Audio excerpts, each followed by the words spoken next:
नमस्कार श्रोताओं, स्टूडियो की घड़ी में 8:30 हुए हैं और ये समय है आपके पसंदीदा कार्यक्रम स्पोर्ट्स स्कैन का। आज के स्पोर्ट्स स्कैन प्रोग्राम में मैं हूं आपकी होस्ट और दोस्त जागृति शर्मा और तमाम खेल खबरों पर विस्तार से चर्चा करने के लिए हमारे साथ मौजूद हैं खेल पत्रकार मनोज जोशी। मनोज, स्पोर्ट्स स्कैन कार्यक्रम में आपका बहुत बहुत स्वागत है। धन्यवाद। और पहले नजर डाल लेते हैं मुख्य समाचारों पर।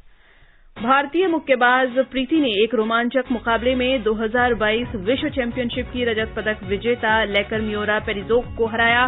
महिला प्रीमियर लीग क्रिकेट में यूपी वॉरियर्स ने मुंबई इंडियंस को 5 विकेट से हराया।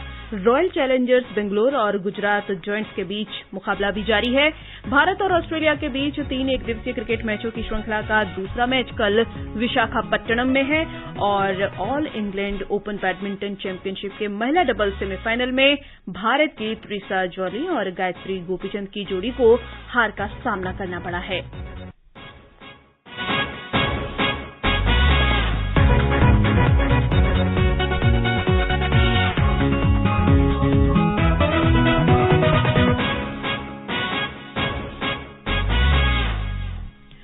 और शुरुआत करते हैं भारत की जीत के साथ, यानी कि भारतीय मुक्केबाज प्रीति ने एक रोमांचक मुकाबले में 2022 विश्व चैंपियनशिप की रजत पदक विजेता लेकर मियोरा पेरिजोक को हरा दिया है।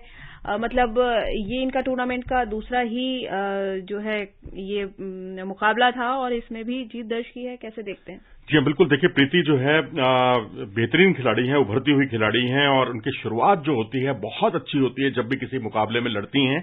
यहां भी उन्होंने स्ट्रांग पंचेस से और एक अच्छे फुटवर्क का परिचय देते हुए अपने अपोनेंट को बिल्कुल जो है जिसे कहते हैं साइडलाइन कर दिया था। तब ऐसा लगा था कि ये बहुत बड़ा उलटफेर होने जा रहा है, लेकिन दूसरा राउंड जब शुरू हुआ तो बिल्कुल उल्टा हो गया और प्रीति पर जो है चढ़कर खेला लॉकर ने। और लेकिन तीसरे राउंड तक आते आते जो है मुकाबला इतना संघर्षपूर्ण बन गया कि दोनों ने ही हवा में अपना पंच लहरा दिया था, अपने विजयश्री का ऐलान कर दिया था। लेकिन जब गणना हुई, बहुत करीबी मुकाबला था, स्प्लिट डिसीजन इसे कहते हैं, और उस स्प्लिट डिसीजन से बाजी मारी प्रीति ने। और आज नई दिल्ली के इंदिरा गांधी खेल परिसर में ये मुक्केबाजी की प्रतियोगिता चल रही है और इसमें ही नीतू घनघस और मंजू बम्बोरिया ने भी शानदार तरीके से अपने अपने मुकाबले जीते हैं।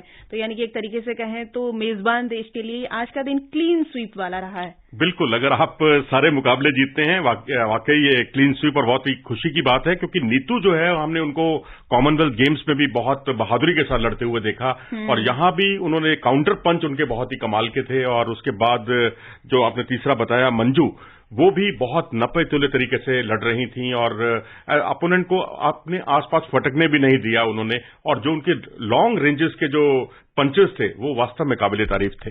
जी, चलिए सुन लेते हैं इस पर एक खास रिपोर्ट।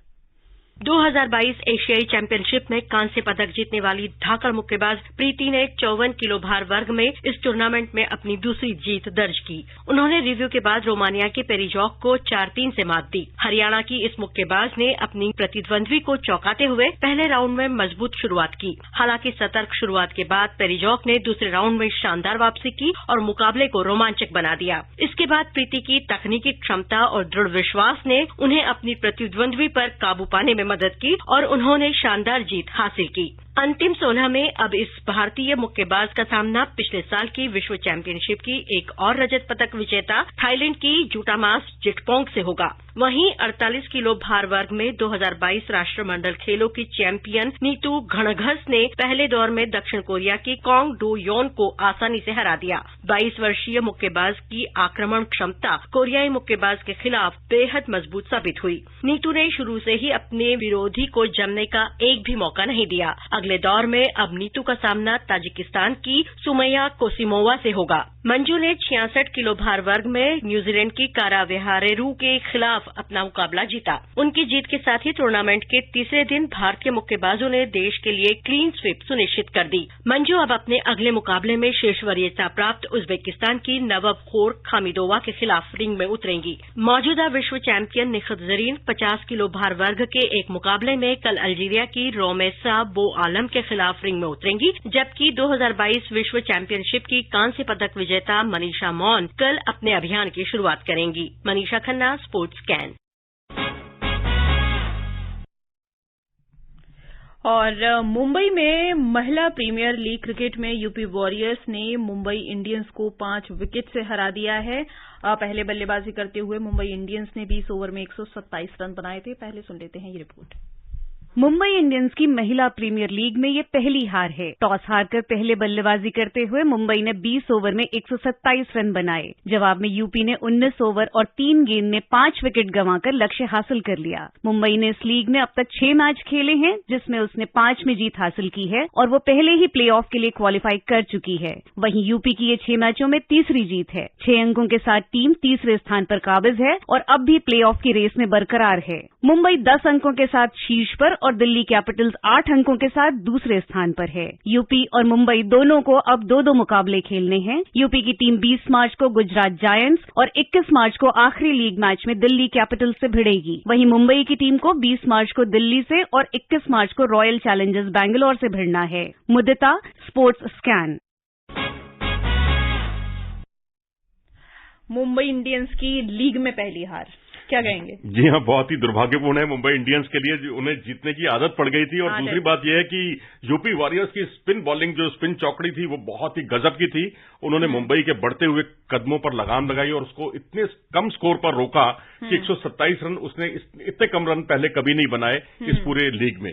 इसके अलावा जब मुंबई इंडियंस की बॉलिंग आई तो उन्होंने भी बहुत धमाकेदार शुरुआत की। 3 विकेट जल्दी गिर गए थे यूपी के।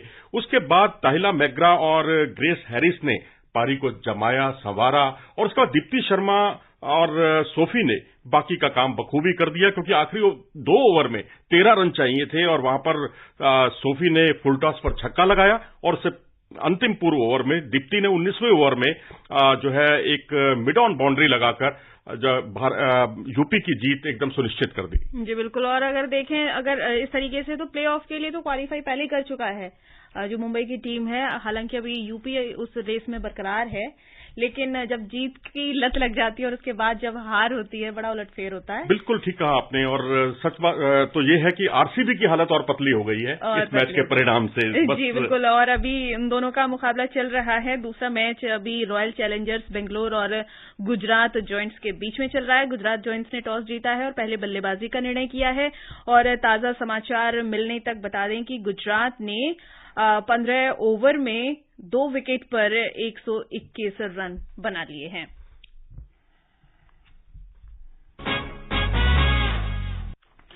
और अभी 2020 की बात की और अब बात कर लेते हैं वनडे, जो कल भारत और ऑस्ट्रेलिया के बीच में होने वाला है विशाखापट्टनम में। 3 एकदिवसीय क्रिकेट मैचों की श्रृंखला का दूसरा मैच और भारत श्रृंखला में 1-0 से पहले ही आगे है। हम लोग वानखेड़े स्टेडियम में जीत चुके हैं। तो एक तरीके से अभी जैसे टेस्ट सीरीज में शुरुआत में हम लोग शुरुआत से ही ठीक है लीड कर रहे थे, वैसे ही ओडीआई की भी शुरुआत हुई है। जी बिल्कुल, शुरुआत अच्छी हुई है और आगाज अच्छा हो तो अंत की आप अच्छे की उम्मीद कर सकते हैं। वाइजैक में मुकाबला है। ये मुंबई के वानखेड़े स्टेडियम की जो लाल मिट्टी की जो पिच होती है उससे बिल्कुल डिफरेंट है। यहां उतना उछाल नहीं मिलेगा, उतना सीम मूवमेंट नहीं मिलेगा, लेकिन यहां पर फ्लैट विकेट होने की वजह से आपको बड़ा स्कोर देखने को मिलेगा। और भारतीय दृष्टिकोण से महत्वपूर्ण यही है कि रोहित शर्मा इस मुकाबले में उतरेंगे और क्योंकि वो अपने घर में एक शादी की वजह से पहले मैच में उपलब्ध नहीं थे, तो ईशान किशन की जगह पर वो खेलते हुए दिखाई देंगे। और दूसरा बदलाव अगर भारतीय टीम में मुझे दिखता है तो वो शार्दुल ठाकुर की जगह उमरान मलिक को खिलाया जा सकता है इस मुकाबले में। जी। और बाकी तो नजरें केएल राहुल और रविंद्र जडेजा पर फिर से लगी रहेंगी। आइए सुनते हैं ये रिपोर्ट। भारतीय टीम कल जब दूसरे वनडे में ऑस्ट्रेलिया के खिलाफ खेलने उतरेगी तो फिर से सभी की नजरें केएल राहुल और रविंद्र जडेजा पर लगी रहेंगी। नियमित कप्तान रोहित शर्मा भी टीम की अगुवाई के लिए वापसी करेंगे, जो मुंबई में पहला मैच नहीं खेल पाए थे। भारत ने वानखेड़े स्टेडियम में ऑस्ट्रेलिया को कम स्कोर वाले मैच में 5 विकेट से पराजित किया था, जिसमें राहुल ने नाबाद 75 रन की संयमित पारी खेली थी। जडेजा भी घुटने की चोट और फिर हुई सर्जरी के कारण करीब 8 महीने के बाद वनडे क्रिकेट खेल रहे थे। उन्होंने नाबाद 43 रन की पारी खेली। साथ ही कसी हुई गेंदबाजी करते हुए 46 रन देकर 2 विकेट भी लिए। उन्हें प्लेयर ऑफ द मैच घोषित किया गया था। भारत इस वर्ष वनडे विश्व कप की मेजबानी कर रहा है और फॉर्म में चल रहे राहुल और पूरी तरह से फिट जडेजा टीम के लिए महत्वपूर्ण होंगे। 3 मैचों की ये श्रृंखला चयनकर्ताओं को इन दोनों की प्रगति का आकलन करने में मदद करेगी। वहीं भारतीय टीम इस मुकाबले में जीत से सीरीज में 2-0 की अजेय बढ़त हासिल करना चाहेगी और बल्लेबाजी में भी सुधार करना चाहेगी। कप्तान रोहित शर्मा की वापसी से निश्चित रूप से शीर्ष क्रम मजबूत होगा, जो ऑस्ट्रेलियाई तेज गेंदबाज मिचेल स्टार्क की रफ्तार और वेरिएशन के आगे पस्त हो गया था। भारतीय बल्लेबाज ऑस्ट्रेलिया के बाएं हाथ के तेज गेंदबाजों के खिलाफ परेशानी में दिख रहे थे और बचे हुए 2 मैचों में स्टार्क का सामना करने से उन्हें घरेलू परिस्थितियों में अभ्यास हो जाएगा, क्योंकि ध्यान अक्टूबर-नवंबर में होने वाले विश्व कप की तैयारियों पर करने पर लगा रहेगा। भारत के गेंदबाजों ने मुंबई में शानदार प्रदर्शन किया, लेकिन स्पिनर कुलदीप यादव प्रभावित नहीं कर सके। हालांकि टीम प्रबंधन के गेंदबाजी लाइनअप में छेड़छाड़ की उम्मीद नहीं है, जिसमें हार्दिक पांड्या तीसरे तेज गेंदबाज की भूमिका निभाएंगे। दूसरे वनडे के लिए मौसम की भविष्यवाणी आंधी के साथ वर्षा की है, जिसका मतलब है कि दोनों टीमों के तेज गेंदबाज गेंद को स्विंग करा सकते हैं। ऑस्ट्रेलिया भी सीरीज के दौरान अलग संयोजन आजमाने की कोशिश करेगा। मुकेश कुमार, स्पोर्ट्सकैन।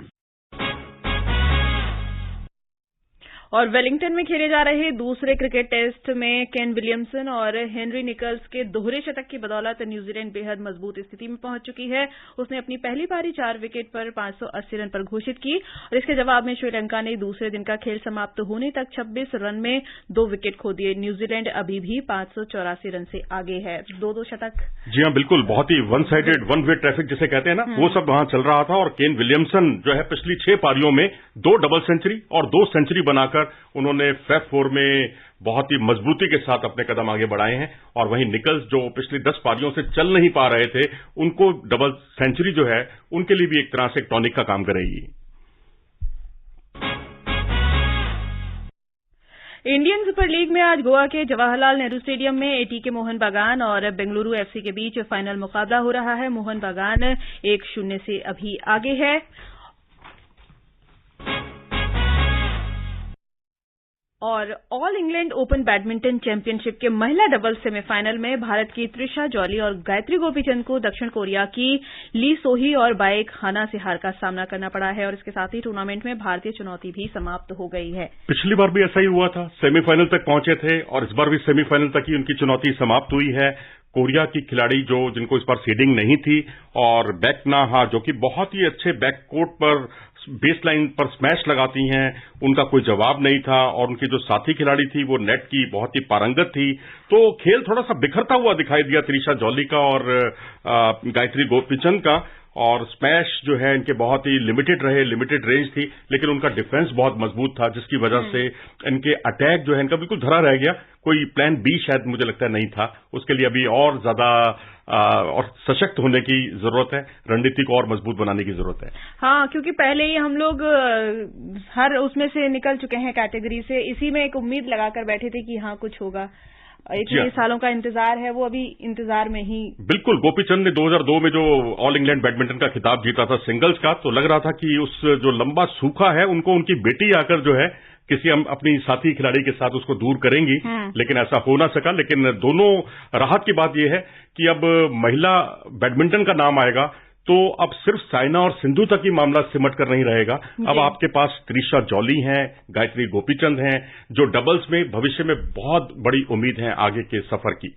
बिल्कुल, एक नई पीढ़ी की उभरती हुई खिलाड़ी के तौर पर अब लोग इनको देखेंगे और उम्मीदें अब और बढ़ जाएंगी। हालांकि हार हुई है, लेकिन ऐसा नहीं है कि अब और कोई टूर्नामेंट नहीं है। बिल्कुल सही कहा आपने, क्योंकि आप देखिए ना, जो वर्ल्ड नंबर 1 जोड़ी थी जापान की, पूर्व वर्ल्ड नंबर 1, उनको बड़ी सहजता के साथ इन्होंने शिकस्त दी। बहुत ही एक दूसरे को बैकअप किया, एक दूसरे का हौसला बढ़ाया और एक तरह से कहीं टिकने ही नहीं दिया अपनी अपोनेंट को। थाई जोड़ी को भी उन्होंने बहुत अच्छी सहजता से हराया था। जी हाँ, और चलते चलते बता दें कि पूर्व चैंपियन किशन गांगुली ने दृष्टिबाधितों के लिए 16वीं AICFB राष्ट्रीय शतरंज प्रतियोगिता में आज खिताब जीत लिया है। और श्रोताओं, अब समय हो चला है आपसे विदा लेने का। कल फिर मिलेंगे कुछ और ताजा खेल खबरों के साथ।